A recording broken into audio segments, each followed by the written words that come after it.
There we go. Okay. There we go. Okay, morning guys, my name's Ken Webb and thanks for having me in your school, first time in Scots. Now, I've been given a particular brief to follow here, so this is what we're going to try and do. We're looking at the area of Nazi foreign policy, obviously, and I'm going to try and look at three specific things, okay? When I do a talk like this, I assume you've already done this topic. So I'm not going to be sort of spoon feeding you fact by fact by fact. You've already done it. I've got to assume a bit of knowledge. Having said that, there'll be there will be a narrative overview that you can follow. But the main thing I want to try and work on today is how you use this stuff if you get an exam question on it. Okay, so the idea is to sort of get hold of the narrative, the actual events, and try and sort of see, well, how do we use that to actually construct an essay? Now, for Nazi foreign policy, it's fairly straightforward because they can really only ask you one question. And the question they're going to ask you is along the lines, how important was ideology in the development of Nazi foreign policy? That's basically it. There's not much else they can ask you in terms of that. So what I'm going to be doing at the beginning is really focusing on what we understand by Nazi ideology in terms of foreign policy. We've got to make sure you completely get on top of that. Once we get on top of that, I can then start looking at what happened. And what I'll be trying to show you is that the essence is that, think of Hitler's foreign policy like this. He's starting here, he wants to get there. The goal at the end is never in doubt. How he gets there, he'll wing it, he'll play it by ear. He'll twist and turn, he'll do things that totally contradict where he's trying to get. He'll change things, he'll come backwards, but he's always got that goal in mind. Okay, that's the key thing to keep in mind. And what I'll try and do is to show you that when certain actions take place, we really have to sort of ask ourselves, is this ideology? Is it Hitler's opportunism? Things like that. Okay, so let's get into it. What we're going to start with then is looking at these ideological ideas. Now, the one thing about Hitler, there's a lot of things we can say against Hitler, obviously. But one thing we can say about him, he was actually a pretty honest guy. He didn't hide what he was about. He laid it out very clearly in 1924-25 in Mein Kampf where he was headed and what he wanted to do. And in all his subsequent speeches and policy papers, he didn't vary. He set out his goals very clearly. We knew what he was about. It was the tragedy of the 30s that people didn't want to believe. So let's have a look. What's his basic ideas then? It comes down to this. On a simple level, okay, the simplest level, what he wants to do is to restore German power. Now think of what Germany was like in 1933 when Hitler comes to power. The depression is there. They're just beginning to crawl out of the depression, but there's still 6 or 7 million unemployed. Germany economically is on its knees. Its military has been savaged by the Treaty of Versailles. It's lost various territories in 1919. So he inherits a Germany that is in fact incredibly weak. And it's weak territorially, it's weak economically, it's weak politically, it's weak militarily. So, goal number one, obviously to restore that power. But let's go a bit deeper into the mind of Hitler. What is he actually, how does he view the world? It is a guy who, he believes that life is about a perpetual struggle between the strong and the weak. And we're not doing psychology, so I'm not going to go deeper into that and sort of suggest why he thinks that. let's just go along with it for a moment. I have a guess that when he was living in Vienna, and he was living in the gutter for several years in Vienna, this sort of thinking probably really took hold. But that's one basic idea, this idea of struggle. And connected with that then, he has the view that the strong will always triumph at the expense of the weak. In other words, this is how he views life. I don't know if you covered something like this when you looked at Hitler as Führer. In his domestic situation, Hitler was not the sort of leader who stood at the top and gave his orders around to his underlings. Sometimes he was quite happy for the people below him to actually have their rivalries and fight it out. And his belief was that whoever triumphs in that deserves to triumph. In other words, that idea of struggle and the strong defeating the weak affected domestic policy too. But what we're talking about here then, in international terms, is something called social Darwinism. Now let's get a hold of it, social Darwinism. You have to go, to just give you the basic understanding of this, if you go back in the 19th century to Charles Darwin's book, The Origin of Species, okay, theory of evolution, survival of the fittest, one species will triumph at the expense of others. What Hitler believes is that that idea relates to nations in the international community. But in fact, history is about one nation succeeding over a weaker nation. Now that of course begs another question. Why would one nation succeed over a weaker nation? Well, in Hitler's mind, it's because if your nation comprises a superior race, then you will triumph over a weaker race. Okay? So you have to get this in your head first of all. So, and this is where people made errors about Hitler. In the 1930s, people often thought that Hitler was just another German leader. Well, previous German leaders have not thought like this. So get that in your head first, okay? This is the first element of his ideology and this belief in social Darwinism. And underpinning it is nationalism and race. Because the Aryan race is superior, it will prosper over weaker races. Not only will it prosper, it has a right to this. Alright? Germany will be the #1 nation because it is superior. It has a right to do this. So here's some fundamental ideas then underpinning what Hitler's thinking. Now if you're talking about ideology in an essay, make sure you show the marker that you get this. Okay?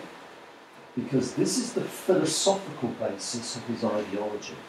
There's a bit more to come, but this is the first part. If you like, this is the philosophical basis of his ideology. Incidentally, guys, before I go any further, it's a fairly small group. Any time you've got a query, any time I say something you don't get, or you disagree, or it contradicts what you've done in class, please stick your hand up and call out. Okay, it's not a 400 group here. You know, we can do that, right? So as we go through, just think of that. Okay, so there's the philosophical basis. Let's now move from the philosophical basis to the more practical basis of his foreign policy. Now, when you look at Nazi foreign policy, I want you to try and understand the difference between the means and the end. Have a look at the list we've got here. These things here, these 5 things, are all aspects of his foreign policy up to 1940. But they are not the goal of Nazi foreign policy. They are the means to a greater end. And let's have a look. Obviously, the first step in his foreign policy is to revise the Treaty of Versailles. Now, we don't need to go into all that, but you should know enough about Versailles. The arms limitations are going to be destroyed. The reparations are going to be ended. In fact, reparations ended for Germany just before Hitler came into power. Territory which was German, which Germany had lost, must be recovered. So that's his first goal, okay? To revise the Treaty of Versailles. Accompanying that will be rearmament. And we'll look at how he does that in a moment. That becomes a major goal too. Thirdly, Hitler seeks the creation of a Gross Deutschland. Gross Deutschland also just means big Germany. What he wants to do is to gather together all German-speaking peoples must be brought into the Reich. So any territory which contained German people, which had been taken away from Germany in 1919, they must be brought into the Reich. So I'm talking of places like the Polish corridor, Posen in southwest Poland, the Sudetenland in Czechoslovakia, Austria, and then the smaller little regions that Germany had lost to Denmark and Belgium. Another aim, which is actually a domestic aim, but of course it's going to relate to his foreign policy, is the development of autarky, self-sufficiency. Germany must be able to function without having to rely on other nations. And finally, in terms of the means, he knows if there's one country in Europe that is not going to be happy with this, it's France. And in Mein Kampf, he makes it very clear that there will be a reckoning with France. He knows that France will have to be defeated in order to reach his goals. So let's just pause for a second then and think about this. So this is what he's going to do. Okay? These are going to be steps. Revise Versailles, rearmament, get back German territory that had been lost. And finally, we're reckoning with France. Yeah? Are they the means to achieve? These are the means, okay? Alright? So what I would not want you to do is make the mistake that the aim of Nazi foreign policy was to rip up the Treaty of Versailles. You see, Hitler certainly wanted to do that. He wanted to rip up the Treaty of Versailles. He's going to do that. But what I'm going to suggest to you, that is merely the means to doing something else. Okay? Which of course begs the question, what are the ends? Well, it comes down to being fairly simple. The number one aim of Nazi foreign policy from the beginning is the creation of Lebensraum, living space in the East. Now, one of the things I've always told my students and whenever I lecture is that if there's one idea you must not write about, it's inevitability. Nothing is inevitable in history. Julia Gillard's defeat in September's election is not inevitable. It's probably going to happen, but it's not inevitable. And the same here. But I'm going to contradict myself here.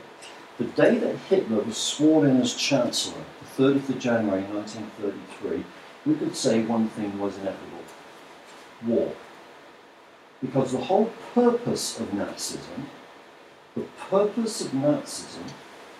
was to create an Eastern Empire.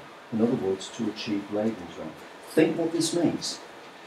If Hitler's goal with Lebensraum is to be achieved, it means, firstly, taking over the countries of Eastern Europe, Poland, Czechoslovakia. It also means taking over vast areas of the Western Soviet Union. Now, common sense says there's only one way you can achieve that, and that's war, because those countries aren't simply going to lay down what you do. Now, that's the key thing. Lebensraum, the goal of this Aryan Empire in the East, was the fundamental purpose of Nazism. This is the ideological idea that you've really got to make sure that you establish in your essay. This is the goal. This is what he's about. He wrote about this in Mein Kampf. He talked about it through the 20s, and from the moment he comes into power, this is what it's about. Okay? Now, the second goal, of course, concerns racial policy. Because why should Germany have this massive empire in the East? Because they are the superior race. And the superior race needs an empire in which it can expand. The Nazi dream was to have an empire of 250 million Aryans living in this empire in Eastern Europe and the Soviet Union. Why?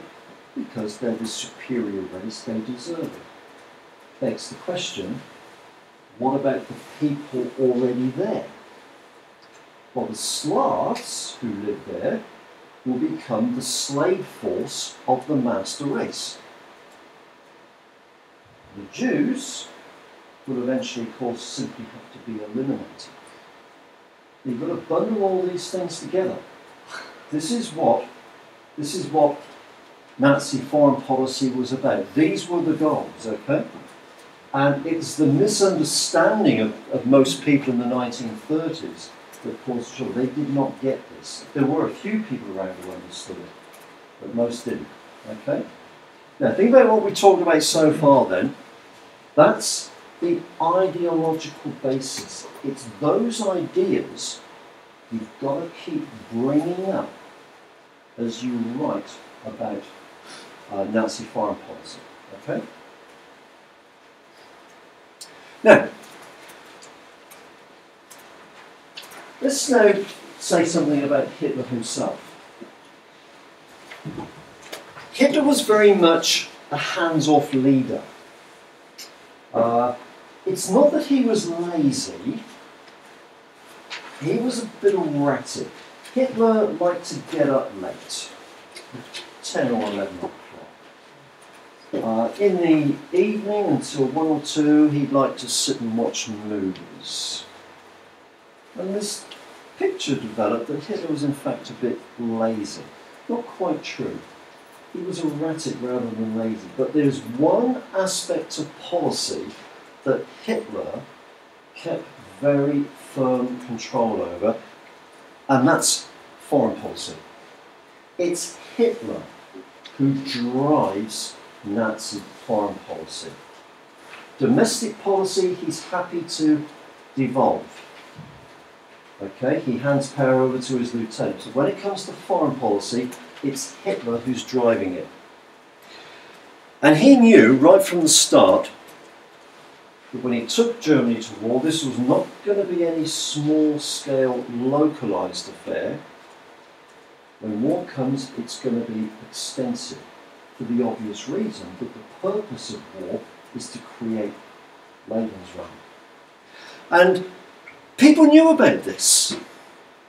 You can find, I've put up a couple of examples here of Hitler never hid this. In 1928, he gave a speech where he said the adjustment of Germany's borders were to save Germany into the most distant future. He wasn't hiding this. This is before he was appointed Chancellor. And in 1933, there was a top-level US business delegation arrived in Germany, and they met Hitler. And he's telling them this. He's openly announcing, my plan is to dominate Europe, and we are going to create what Germany deserves. Nothing's hidden. Now, that's just two examples, but in fact there were many, many more of those.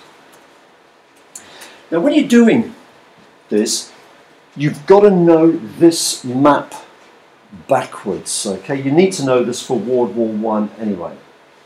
So when you come to revise this, make sure this should be absolute second nature. So, Polish corridor over here, Danzig, under the control of the League of Nations. Down here, the Sudetenland, part of Czechoslovakia. Austria, not allowed to join Germany under Clause 80.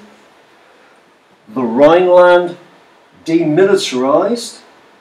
Alsace-Lorraine has been returned to France, and then small bits of territory given to Belgium and Denmark. Now you should be able to chop those off one after the other. So if I turned it off and said, give me the 6 main territorial provisions of the Treaty of Versailles that affected Germany, you should be able to come in and say Corridor, Danzig, Sudetenland, Anschluss, Alsace-Lorraine, Rhineland.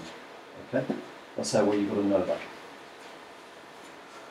Okay. Let's now turn from the ideology. Let's now sort of begin to look at the narrative. And what I'll try and do as we go through here is to keep bouncing one off the other.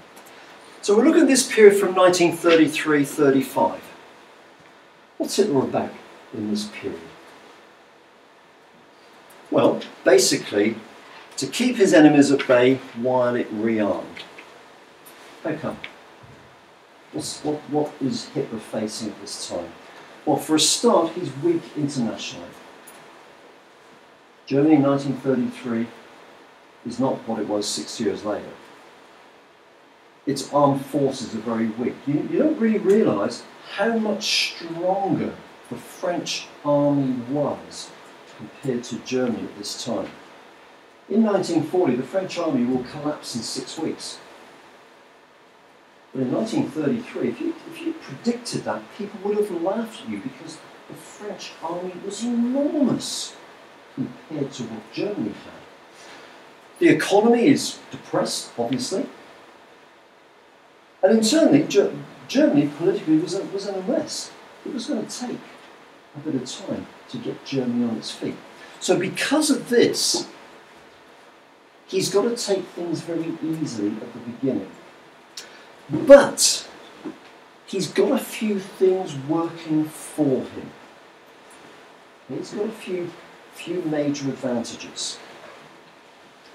Germany, by the 1930s, had a lot of international sympathy. Many people in Western Europe, particularly in Britain, felt that Germany had been very unfairly treated back in 1919. For example, take the notion of self-determination. Now, when Woodrow Wilson had come to France in 1919, one of his great principles was national self-determination. Poles should rule Poles, Slavs should rule Slavs. Well, the Treaty of Versailles tries to do that with one exception: Germany. Germany is the only country where that policy was deliberately not implemented. So people thought Germany had been hard done by. So the guilt at the harshness of the treaties, the wrongness of reparations, worked in Hitler's favour. And then there was the issue of armaments. Hitler was very clever when it came to armaments. When he first comes to power, he will push for disarmament. What he means, of course, he wants everybody to disarm to Germany's level, which after all would seem fairly reasonable. When those countries refuse to do that, what's the only policy he can pursue? Well, bring Germany up to their level. And of course, because of the guilt that was filed over Versailles, he was able to get away with that. So, in that early period then, what we see with Hitler is moderation. The language is moderate, the behaviour is moderate. When he's talking, he says, all I want to do is to change the unfair measures of Versailles. And people in the rest of Europe could see that. They say, yeah, that's pretty reasonable. You know, we can't disagree. He wants acceptable self-determination. Yes, okay. You were hard done by. We accept that. And Germany should have its rightful place in Europe. After all, Germany was a major power. They should have their position restored. So the thing is then, in that early period, his aims are quite moderate.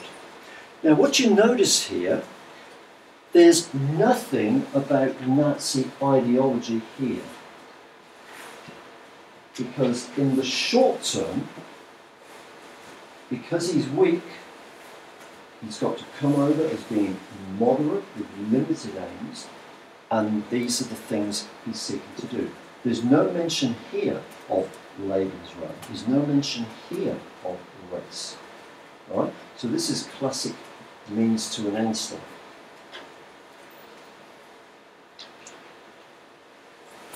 In 1932, a major disarmament conference met in Geneva, and it lasted for a couple of years. Now what Germany does is Germany is actually attending the disarmament conference, and it was going before Hitler comes into power. And when Hitler comes into power, Germany continues in the disarmament conference, but Germany actually withdraws fairly quickly. Now how come? What's going on here? Because this is a bit dangerous. After all, withdrawing from the disarmament conference might make Germany look a bit aggressive. In fact, the way Hitler got around this was, as I explained just now, he was calling for disarmament, but nobody would do it. Therefore, he said Germany's being insulted by that, and Germany must rearm to the same level as the other European powers. In fact, the person who pushes for this is General Blomberg. Blomberg was the Minister of War, and it's Blomberg who is actually pushing Hitler at this time to lead the disarmament conference. Very shortly after, Germany also leaves the League of Nations. And again, you've got to say to yourself, well, hang on a minute, if he withdraws from the League of Nations, isn't that a bit threatening? After all, the whole purpose of the League of Nations was to maintain peace, if conflicts arose. You've got to see that action in a domestic context. I don't know if you're aware of this, but the Treaty of Versailles, the first 26 articles of the Treaty of Versailles is actually the 26 articles of the League of Nations. So if you remain in the League of Nations, it means that you accept the Treaty of Versailles. And Hitler's been talking for years about ripping up the Treaty of Versailles. Therefore, he almost has to leave the League of Nations. Because if he doesn't, he's actually accepting the Treaty of Versailles. Out of this, Germany now steps forward its rearmament, which culminates in 1935 in the introduction of conscription. But just think of this first period then. It's moderate, it's gradual, he's got international sympathy, he's clearly suggesting that his aims at the beginning are moderate, and what he's trying to do is merely achieve equality. Okay? What has this got to do with ideology? Actually nothing at all. So we could argue in these early years that ideology is not playing a role. It's still there as the long-term goal. Are you going to ask a question, sir? Yeah. Yep. Are they acts of the moderate, though, to withdraw from these two quite significant conferences at this time? How would they always write about that, in terms of him still being a moderate? Because the thing about disarmament, the reason he withdraws from the disarmament conference is not because he wants to rearm. His view is, he actually said, I actually want to disarm. I want European nations to disarm. Now, it's the aggressive attitude of the other powers who refuse to disarm that forces him to leave the conference. Because he says, I have no choice. I have to come up to your level. What can you expect? And remember, the Soviet Union's over in the east there, big threat. He was always able to say, I've got to defend myself against the communists. The League of Nations is a domestic thing. Because the connection with the Treaty of Versailles. Okay, so let's move forward. Hitler continues this moderation. And in 1934, he signs a non-aggression pact with Poland. Now, if you put this in terms of ideology, this is a total contradiction of his ideology. Because Hitler has been preaching for years, one of the first countries that he's going to destroy in order to achieve Lebensraum is Poland. Yet here we go, 1934, we sign a non-aggression pact. So what's going on here? Well, in fact, it gives him quite a few short-term advantages. By signing this non-aggression pact, trade between Poland and Germany, this was part of the provision, begins to increase. Very handy in the Depression. He gets certain concessions for the port of Danzig. Remember, Danzig was run by the League of Nations, but it's essentially Poland's port. But most of all, it shows Germany as a peaceful nation. How could you be worried about Nazi Germany when here in 1934 they signed a 10-year non-aggression pact with a country that presumably it would be hostile with? It sent out a very good message. The other thing it does, it undermines the League of Nations, because Poland now is also beginning to feel a little more confident. Because they were a bit nervous when Hitler came to power. But look, hey, non-aggression pact, increased trade. So Poland's reliance on the League will lessen, and something else happens too. The treaty that Poland had signed with France many years earlier is also undermined. Because Poland is thinking, why do we need this security agreement with France when we now are friends with the Germans? Now this is classic Hitler deceit, because of course the second this agreement is signed, Hitler knows that in the long term he's going to rip it up. Because the long-term goal is Lebensraum, the non-aggression pact with Poland has nothing to do with that. It's just a short-term bit of opportunism. Give the impression to the international community that Germany's a peaceful power.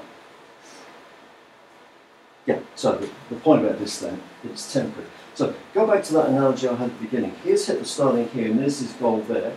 He doesn't go in a straight line. He will meander. Sometimes he will go back, and then he will go forward again.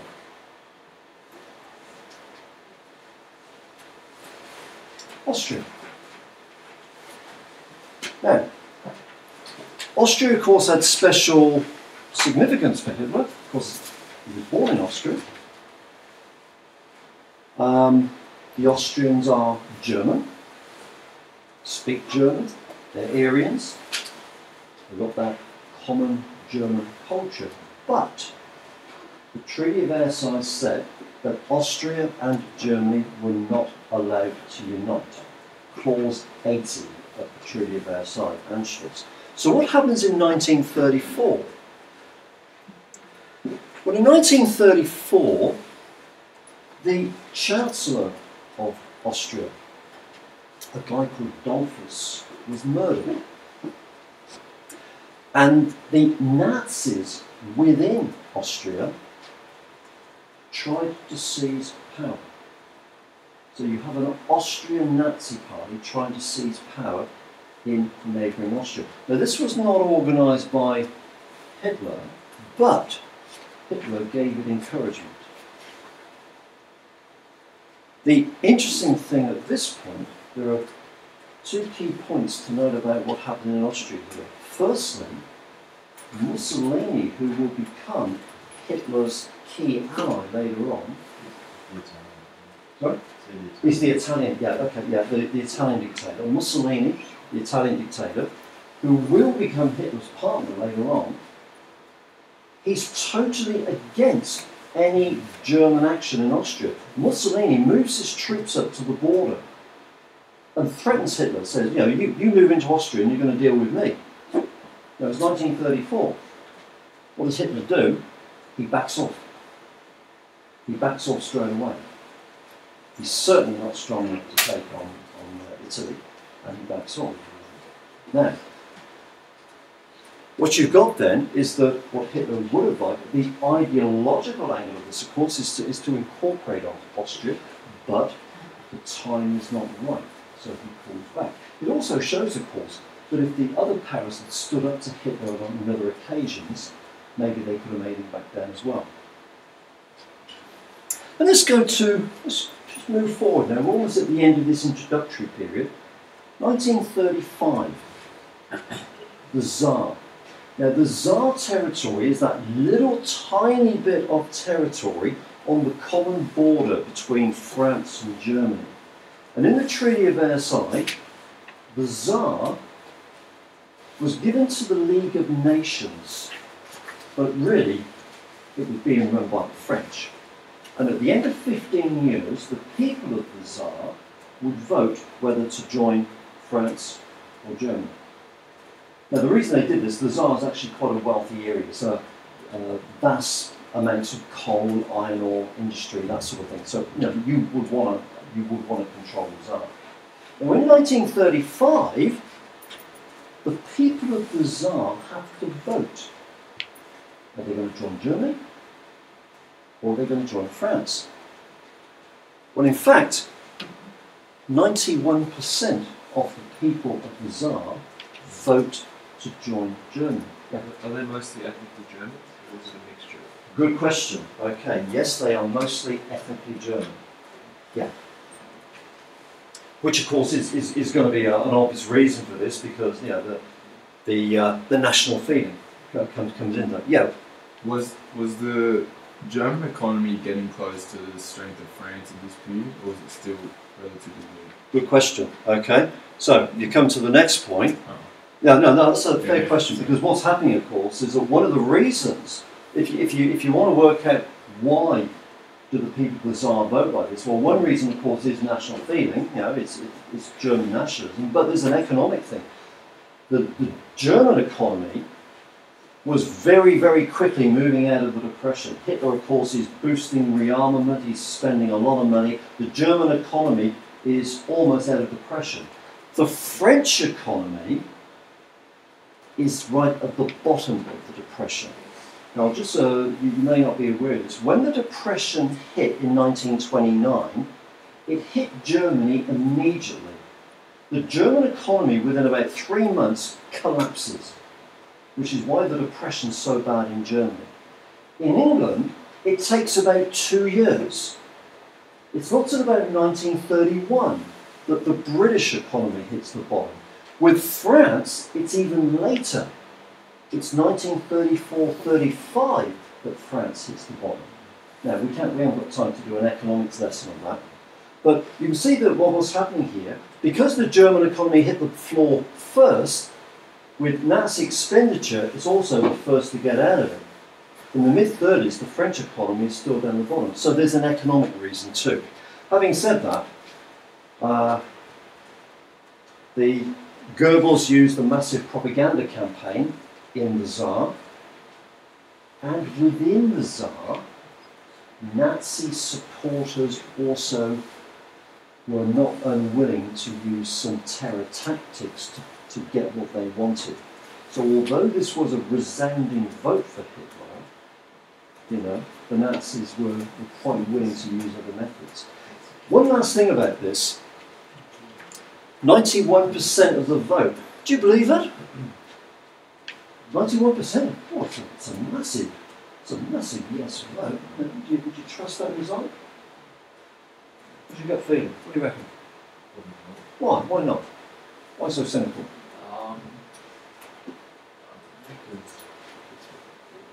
Yeah, like, I guess Germany could have been a bit controversial. Yeah, what do you think? Was that a compulsory vote? Did everyone have to vote, or was it optional? That's a good question. It was voluntary voting, but there was a very high turnout. Oh, okay, right. All right, so not 100% voted, but it was pretty high, yeah. Maybe like the Germans around the vote. Okay. In fact, go on. They're starting to use terror at this period, or Okay, I'm going to throw this question at you. This vote here, who actually ran it? Who ran the election? No.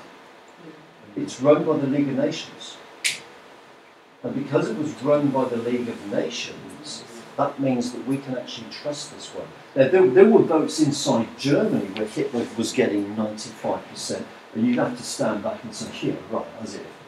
But in the Tsar, the League of Nations ran this. This was a totally honest election, which kind of said something for the incredible support the Nazis had at that time. Now, what is it? What's the significance of this? Okay, the Tsar goes to Germany. Well, that's good. But it also has an impact on Hitler. It increases his confidence. 2 years into power, and he gets this brilliant victory. And Hitler's confidence is now increasing. The quiet period is over. He's getting more confident, so what he does now, rearmament is much more open, and he introduces conscription. The German army will now be at 550,000. The Treaty of Versailles said you could only have 100,000, and the Treaty of Versailles also said Germany cannot have conscription. What did the Allies do about it? Nothing. Why don't they do anything about it? Well, partly because they sympathise with Germany, right? That sympathy is still there. And of course, they're in the depths of depression. What are they going to do? Yeah, they've got their own problems to worry about. So Hitler's able to take advantage of that, yeah. In terms of rearmament as well, would it be a good idea to talk about the German Anglo-Naval agreement? It's coming up. Yeah. There you go. Okay. So let's mention this one. Hitler now, of course, gets a bit more confident and said, okay, let's see if I can push things a little bit further. And in 1935, his naval people signed a naval agreement with Britain. And there are two key things about this. You know, if you look at the naval agreement, it goes through pages and pages. I'm just going to pick out 2 points. It states that Germany is allowed to have a navy that is equal to 35% of the British fleet. And it also says that they can have the same number of submarines as Britain.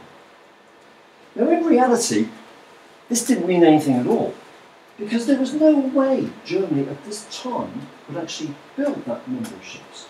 It would be years before they could possibly catch the British up. But what he's done, he's actually got the concession. He can if he wants to. And of course, German naval construction will increase. What they start producing are these little pocket battleships. One of the most famous, the Bismarck, which would cause lots of trouble for the British in World War II. Now, the significance of this agreement is because it ends the Straits of Freight. Now, let's toss that one out. Do we know what it is, or do we remember what it is? It's a tough one. Don't worry. That's something to do with, like, stopping the trade. Trading internationally. No, that's not an economic thing. Okay, very quickly. The Straits of Freight was a grouping of 3 countries. Britain, France, Italy. Because these 3 countries had something in common. They were all nervous about Germany. But look what the British are doing. The British are saying to Hitler, hey, go ahead, build up your submarines, build up your fleet, no problem. And the country that got disillusioned with that very quickly was Italy. Italy was thinking, what the hell's going on? I thought we were supposed to be standing up to Germany, and you're allowing this to happen. So Italy actually withdraws from the Strait front. Now think about this. This is your easy question for the day. If Italy pulls away from Britain and France, what's the rest of the sentence? No. What are they going to do? They pull away from Britain and France. Where are they going? Germany. Okay. Now, there were other things happening at this time. This is not part of Nazi foreign policy, but I'll just toss it in. In 1935, Italy had invaded Abyssinia in Africa. And for that reason, relations between Italy and Britain suffered as well. So there's a couple of reasons why Italy was going to move away from the British and French and slowly move towards the Germans. Yeah. That invasion, didn't that mess up the League of Nations? Yes, it did. It kind of virtually finished off the League of Nations, yeah. And here we go. So what we now see in the mid-30s, something interesting is happening. Relations between Germany and Italy now begin to improve. So, when Italy invaded Abyssinia, the League of Nations put sanctions on Italy. They tried to hurt Italy's invasion. The Italians got very angry about that. And Mussolini made this declaration in 1936. He told Hitler, I'm no longer worried about Austria. So what he's virtually saying to Hitler is, if you have some future plan to move into Austria, you won't get any opposition from us.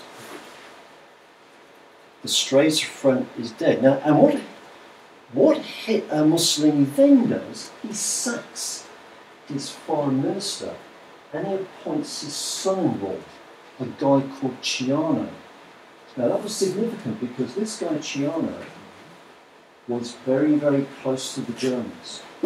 Ciano had been trying to persuade Mussolini to become more friendly with the Germans. And what Mussolini is doing here, he's actually looking at the international scene and he's thinking to himself, well, if I'm going to align myself to somebody, who's better, France or Germany? And Mussolini begins to see Germany as a better bet.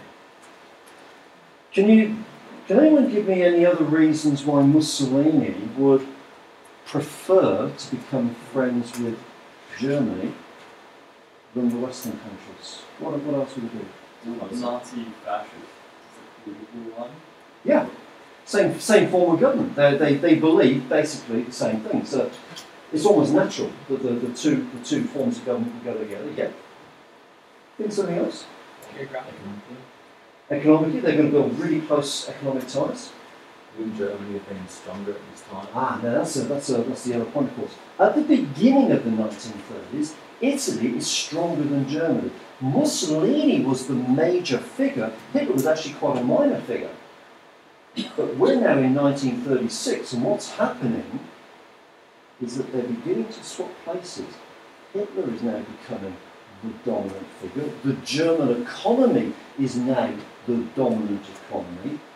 And so, whereas before Mussolini had been the main player, by 1936, they've swapped over. Yeah. I was going to say, why did Italy care about having Austria in the first place? Like, you know how they said they would fight Germany if they crossed? Because at that time, Italy felt threatened by possible German expansion. Now, by this time, they don't see Germany as a threat anymore. They're looking on Germany as something of an ally. Wouldn't this have made like the Allies vulnerable at this time? Well, at the moment, nothing's been signed. Okay? People who knew about this would probably be looking and thinking, oh, Italy and Germany becoming friendly. But 1936, they're still worried about the economy. There's no immediate threats to European peace. No, they'd probably be aware of it, but at the moment not concerned. Until this. What we get here, of course, is something different. Now, in 1936, Hitler takes his first big gamble. In the Treaty of Versailles, the Rhineland had been demilitarized. Okay, so just remind yourself, the Germans are not allowed to have any military presence 50 miles either side of the River Rhine. And the reason for this, it was to provide a bit of security to France. The French had a couple of 100,000 troops on their side of the border. What does Hitler do? In March 1936, he orders his troops to cross the Rhine and go into the Rhineland. This is a complete rejection of the Treaty of Versailles. Now, this was such a dangerous move, you might have been told the story. The commander of the German troops that went across was given special sealed orders by Hitler. And he was ordered to open those orders if the French moved against the German troops. So the Germans are marching across, and you can see they're being welcomed by their people. And when they marched in, what did the French do? Nothing. They issued a note of protest, but they did nothing. So the sealed orders were handed back to Hitler. Now we know, of course, after the war, what was in those orders. And what was in those orders was, if the French make any move, you turn around straight away and come home. That would have been a big humiliation for Hitler. So Hitler's taken a gamble here. Hitler knows he's taken a gamble, which begs the question, why is he doing it? Well, he's feeling confident, okay? 1936, he's getting a little bit more confident. Domestic situation, a few strains, a couple of economic problems here and there. A great move like this will get people's attention off domestic things. The army had told Hitler, we can do this. Okay? At this point, the army and the Nazis are kind of on level pegging. Hitler often listens very closely to the army, and the army's told him, yes, we can do this. France had just signed an agreement with the Soviet Union. So in his propaganda, Hitler said, this is what I'm doing. I've got to go into the Rhineland because, the French and the Russians are becoming friendly. And elsewhere in the world, there's a war going on in Abyssinia. And the world's attention is on Africa, which gives Hitler the opportunity. Okay? That's another thing, remember, when you're writing about Hitler and foreign policy. Ideology is the big thing, but of course, remember, Hitler is an opportunist. He does not have a blueprint. He hasn't got it all planned out. He seizes the opportunities as he can. Now, what's the significance of going into the Rhineland? Going into the Rhineland was really very, very important. This is the turning point, if you like, between this kind of Europe before the Rhineland and then there's Europe after the Rhineland. The British were indifferent. The British didn't think this was any big deal. As far as they were concerned, Hitler's just going into his backyard. It'd be like Britain putting troops into Wales. It's just part of the country. And there was this view that permeated the British government. Hitler's just another German statesman. Any German statesman would have wanted to do this. But strategically, it was very important. What it brings out, first of all, is French weakness. The fact is, the French did nothing. France at this time, I won't digress too much, but France at this time is an absolute mess. Its economy is still buried in depression. Politically, it's in turmoil. In 1934, there was even an attempt at a fascist takeover in France. You know, France is in a mess. France is incredibly weak. And from now on, French policy becomes totally defensive.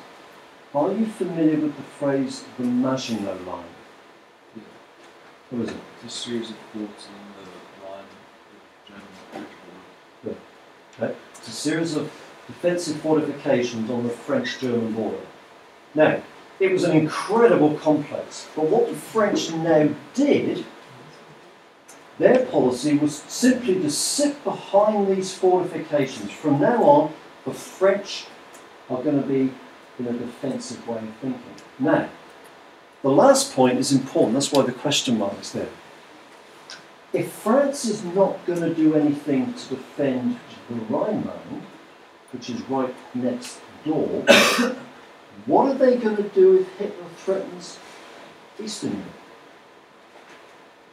Put yourself in Hitler's position, okay? I'm going to pick on somebody. You are Hitler, and I want you to answer this question for me. You've just gone into the Rhineland. The French have done nothing. You've got away with it.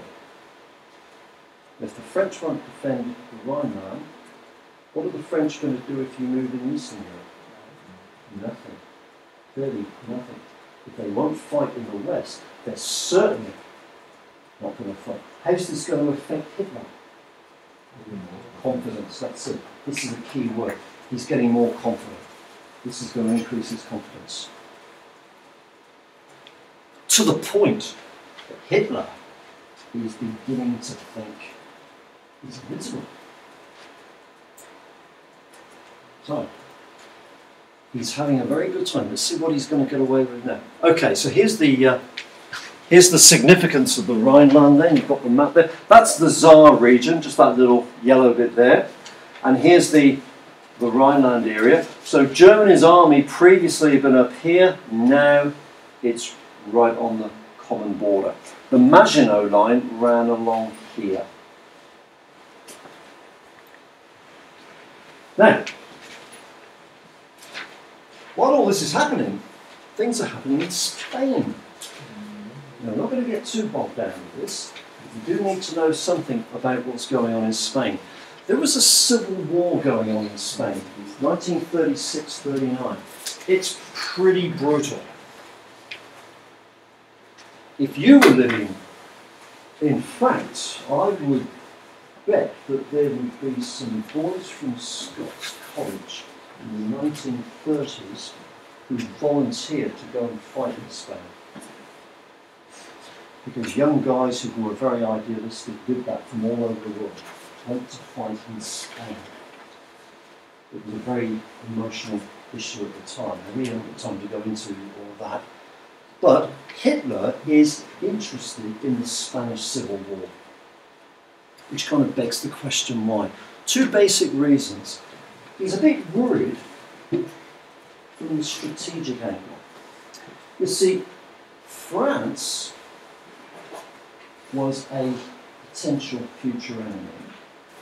And down below France and Spain, Hitler's worried, what if a left-wing government wins in Spain? You would have France and Spain as this solid bloc opposed to Germany.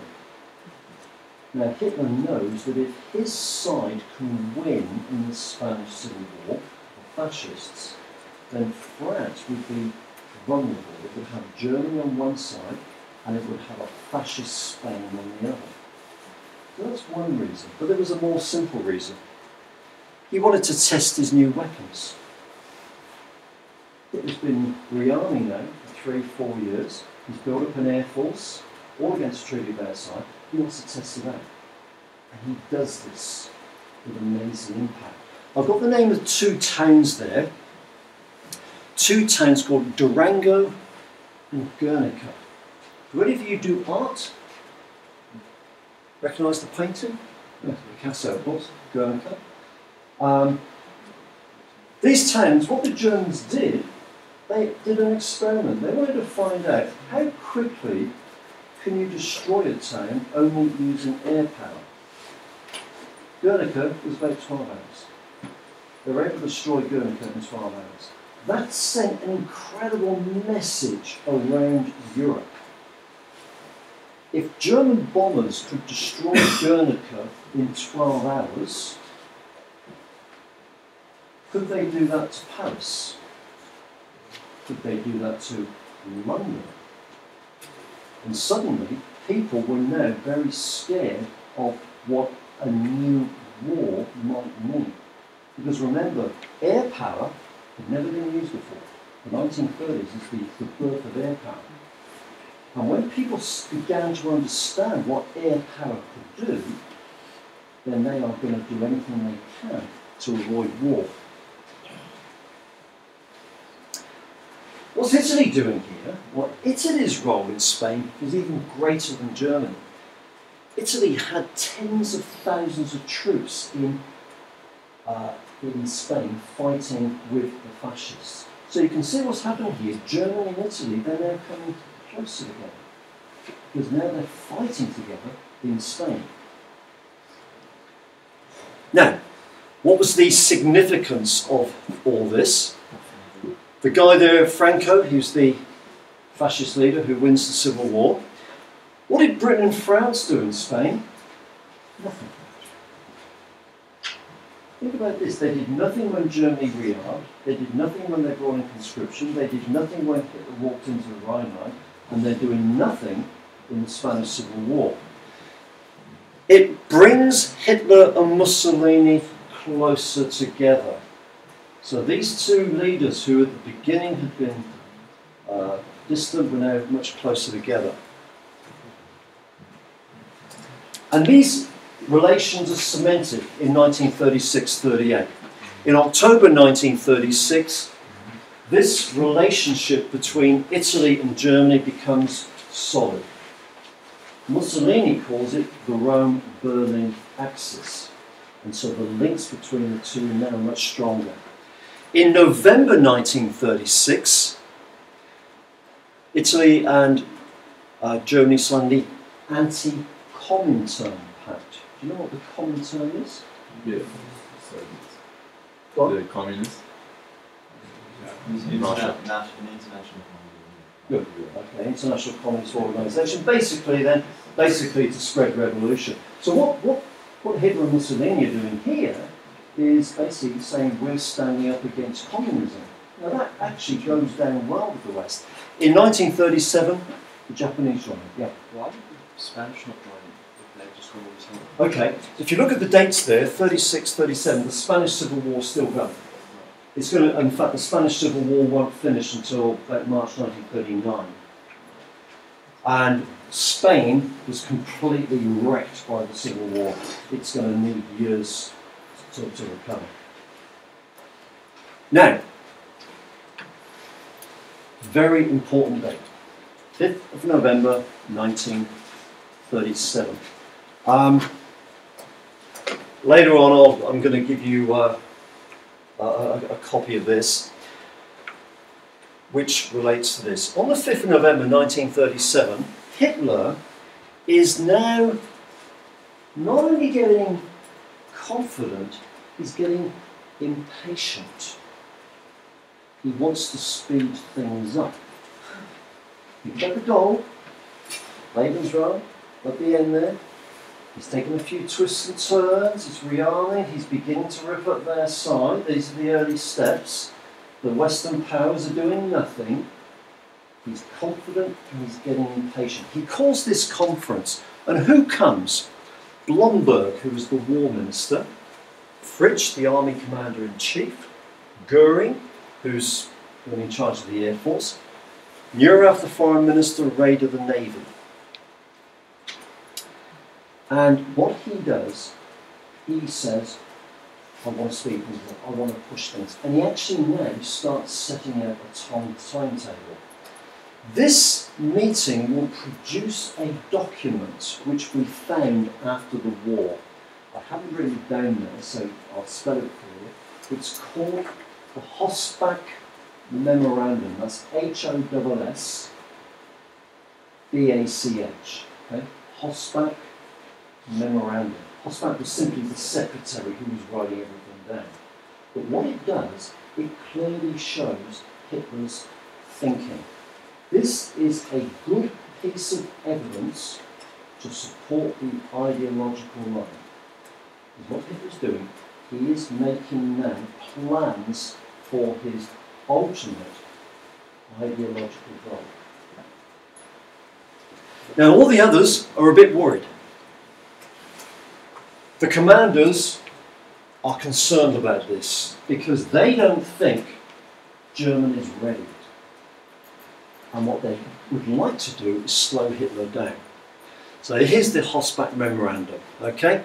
And the problem of living space has got to be solved by 1943-45. At the latest, you're going to take Eastern territory by force, Austria first, then Czechoslovakia, and then, well, presumably Poland. In the West, what's Hitler going to be doing? Build strong defences, but he doesn't think he's going to have to worry about Britain and France. France has already proven itself to be weak, and the British at this time are happy to give in to German demands. Very important document that, the Hossbach Memorandum. Okay, now, with all these people telling Hitler, slow down, slow down. Too dangerous, don't do this. What does Hitler do? Well, he's going to get rid of people. And this is what he does. In 1938, he purges the army. Now, this stuff is probably things you need for your domestic study of Germany and foreign policy, but I'll just explain it quickly. The War Minister Blomberg, he was a lonely man, never got married, and then he met this young girl. And there's nothing more pathetic than a middle-aged man who suddenly finds a young woman who finds him attractive. It's irresistible. And Blomberg was like this. He's in his late 50s and she's in her mid-20s. He can't believe his luck. They get married. Hitler was actually one of the witnesses at the wedding. Problem. She turns out to have formerly been a prostitute. So what, you know, things happen. But for Hitler, this was embarrassing. But better than that, he used it as an excuse to get rid of Blomberg. Because Blomberg was opposing his plans. So he used this story to get rid of Blomberg. Fritsch, who was the army commander-in-chief, there'd always been these rumours going around about him being homosexual. And we now know that they were all false. It doesn't matter. Hitler was able to use these rumours to drive Fritsch out of his job, another person who was opposing him. He also got rid of 14 generals and 46 senior officers who were opposing his rapid moves. He puts in place a guy called Brauchitsch, who's the new army commander-in-chief, who's subservient. Here's a guy who's willing to do exactly what Hitler wants. Now there's a couple of other changes happen as well. The more important one is the new foreign minister. Here's a guy called Ribbentrop. And Ribbentrop shares Hitler's ideological goals, and he also shares Hitler's impatience. So Hitler is now clearing the decks. Those who were opposing him are now pushed out of the way. He's got people now in those key positions who back him up completely. The result, total foreign policy command. Hitler now has nobody holding him back. Before he'd had people restraining him no more. He surrounded himself with yes men. Which means, of course, there's going to be no restraint. Okay, so, where does this leave us? Austria. 9th March 1938. And Hitler's impatience now really takes off. In March 1938, the German army marches into Austria and within hours annex Austria. Austria will cease to exist, becomes part of Germany. Why is this going on? Goering, in fact, was the guy behind this. Goering was encouraging Hitler this time to do this. And Hitler realised that time was running out. Because though Germany had steadily been rearming, he realised that their advantage might not last too long. If Britain and France start rearming too, his advantage could run out. So he moves in quickly. Mussolini, as we've already found out, now supported Hitler and let Hitler know that he would not stand in the way of Germany moving to Austria. Put this in the context of the big picture. This is the means to the end. The goal is Lebensraum and the racial empire. Taking Austria is a step in that direction. It's not an end in itself, it's merely the means to the big picture at the end. So Austria here ceased to exist. What Hitler does is actually incorporate it into the country. It just becomes another province of Germany. And Hitler's interest now goes to this area at the end of Czechoslovakia, the Sudetenland. Okay, quickly then, significance of Anschluss. Internationally, the international reaction, a couple of protest notes, but nothing more than that. That attitude from Britain was, well, Austria is German. The Nazis were welcomed. Domestically, of course, it's a great triumph because Goebbels made great play out of this. This was a propaganda victory, and Hitler had a plebiscite after this to get the people to vote whether they agreed with what he'd done. Not surprisingly, 95% of the people agreed. They probably did. He probably didn't need to fix that one because he'd done this peacefully. There were great economic benefits because Austrian economy now incorporated into Germany.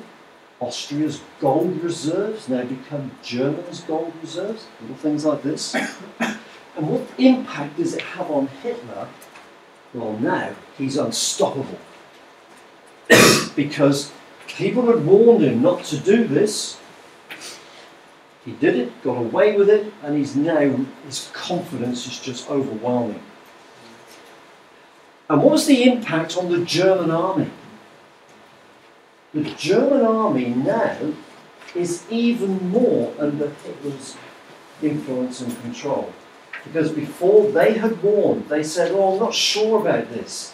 Come on, going into Austria, this could be dangerous. Hitler says, no, we can do it, gets away with it. And so army opposition becomes even less, Hitler's influence even more. Geopolitically, what does it mean? Of course, the next target was clear. It has to be Czechoslovakia. Simply think about that long bit of Czechoslovakia stretching into Germany, completely surrounded now by German territory. So here's Austria, which has been now part of Germany. Czechoslovakia now surrounded completely by Germany.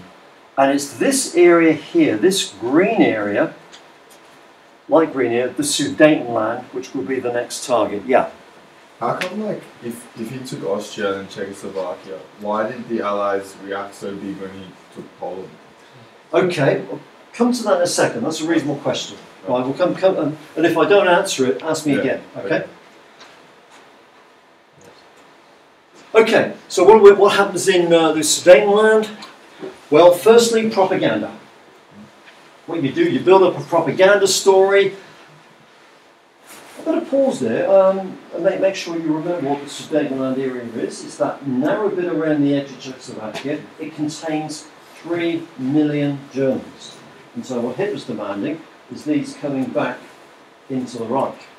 Now what he does, he launches this propaganda campaign and shows in fact that the Germans in the Sudetenland were being persecuted and suffering. There was a Nazi party in the Sudetenland. And by 1936, the Germans in the Sudetenland were voting 63% Nazi. Hitler wanted to go to war to get the Sudetenland. Now this is something we have to remember. When he's wanting the Sudetenland, he does not want to get this peacefully. He wants to take the Sudetenland by force. But he's facing opposition. Czechoslovakia was not Austria. Czechoslovakia was a reasonably powerful country. It had a decent army, it had an air force, it had an alliance with France and the Soviet Union. It was well fortified. Going into Czechoslovakia was not going to be like going into the Rhineland. And his generals were a bit worried about this. But the key player now, this is where I come back to your point, is the British Prime Minister Neville Chamberlain.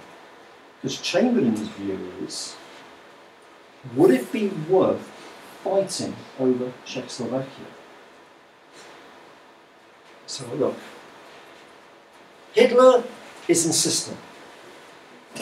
By August, September 1938, Hitler is almost uncontrollable. He wants to go to war. The British expect war to break out. In Britain, kids are being given gas masks. They're expecting German bombers to fly over London within a couple of weeks. By 1938, September 38, the continent is on the brink of war. This time, it's Goering who, over Austria, Goering had been pushing for the invasion of Austria. This time, Goering's holding Hitler back. He's holding Hitler back. So, the outcome of this is the Munich Conference. Now the key players, Neville Chamberlain on the left, British Prime Minister. Daladier is the French Prime Minister, Hitler and Mussolini. There's Hitler and Chamberlain's sort of shaking hands with the German army commander.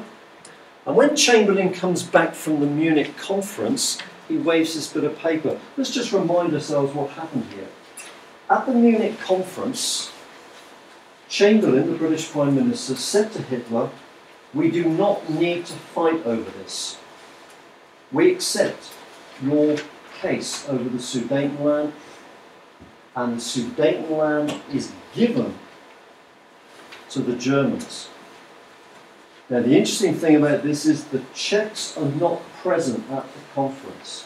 Even though it's their country that is being ripped apart, they don't have any say in this. Now Chamberlain comes back, the day he flies back, he has a second meeting with Hitler. And he gets Hitler to sign this piece of paper, the gist of which says, Britain and Germany promise never to go to war again. They will always sort out their differences peacefully. Chamberlain signs it, Hitler signs it. Chamberlain can't believe his luck. He comes back to England and he's waving this piece of paper. Have you seen this in the videos perhaps? It's a very famous moment that, and he says, "It is peace in our time." Back in Munich, the foreign minister Ribbentrop had sat down with Hitler and was really angry. He has a go at Hitler. He says, "What the hell did you sign that bit of paper for?" And Hitler's response was, "Don't worry about it. I'll rip it up when the time comes." So Chamberlain thinks, yeah, I've got peace and maritime, and Hitler, of course, has made it very clear that he's not going to honour it. The only person, in fact, who understood what was really going on was Winston Churchill.